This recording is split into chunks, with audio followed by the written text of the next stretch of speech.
America থেকে একজন লোক সরসিনায় আসছে।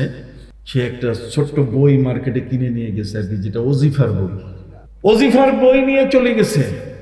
যাওয়ার পরে সরসিনা পীর সাহেবকে বলছে যে হুজুর, আমি তো আমেরিকা থেকে আসছি, আমি তো বেশি দিন থাকবো না, তো বাজার থেকে মার্কেট থেকে আমি ওজিফার বই নিয়ে আসছি।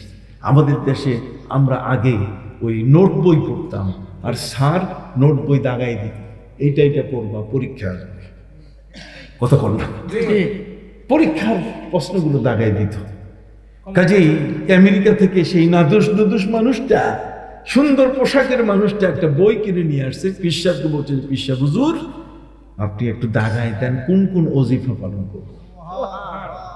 পীর সাহেব বলেন যে বাবা, এই বইটা এটা MA পাশের লোকের, তোমার না, তুমি তো প্রাইমারিতে এখনো ভর্তি হও নাই, তুমি এখনো প্রাইমারির ছাত্র না, কিন্তু যে বইটা বাজার থেকে কিনে নিয়ে আসছে ওজিফার বইটা কার?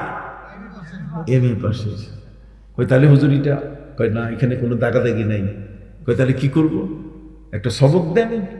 উনি বলছেন হ্যাঁ সবক। লোকটি তো মনে করেছিল যে হুজুর কয়েকবার সূরা ফাতিহা না আল্লাহ আল্লাহ জিকিরের কথা বলবে। সরসিনা পীর সাহেব বলছে যে তোমার সবক হইতেছে তুমি মসজিদে যাইয়া যত মুসল্লি আছে জুতাগুলো সোজা করবে, যত মুসল্লি আছে সমস্ত মুসল্লির জুতা কি করবা? তার মানে তোমার মধ্যে যে অহমিকা, তোমার মধ্যে যে গর্ব, দর্প, অহংকার, এইটা তার মধ্যে চলে আসছে। আমি আমেরিকা থেকে আসছি, কথা বুঝেন নাই, আমি তো টাকাও না, আমি তো অহংকার, কথা বলবো। সরসিনা পীর সাহেবের সবক হলো মসজিদের জুতা সোজা করো। এখন তো মহাবিপদ, না নিগাল শিখতা হয় আর না নিকাল শিখতা হয়। যদি গলার মধ্যে ব্যাং আটকায় তাহলে ব্যাং বাইর করলে মানুষ বলে যে ব্যাং খায়, আর পেটের মধ্যে গেলে তো একটু গোলমাল শুরু করবে। না নিগাল শিখতা হয় আর না নিকাল শিখতা হয়। এমন এক অবস্থায় পড়ে গেছে যে এখন সে মেনে নিতে পারতেছে না কোনো মতে, আমার মাইন্না নিতে হবে এমন, যেহেতু সে নিয়ত করে আসছে মুরিদ হবে সরসিনায় পীর সাহেবের কাছে। সরসিনার কথা বলা মানে সমস্ত পীর ওলিদের কথা বলা, কথা বুঝতে পারছেন? সম্মানিত সুধী, সরসিনা পীর সাহেবের সবক হলো যে তুমি জুতা সোজা করো। এখন বই ফেলে দিয়ে জুতা সোজা করার সবক, এই সবক আদায় করতে গিয়ে মসজিদে গেছে, কিন্তু মসজিদে জুতা সোজা করবে পরিবেশ সে পাচ্ছে না। কেন? তার মাথায় বারবার আসতেছে যে আমার শালিরা যদি দেখে যে আমি আমেরিকা থেকে এসে এখন মসজিদে জুতা সোজা করা শুরু করছি, এইটা একটাও আমার ঘর ঢুকতে দিবে না।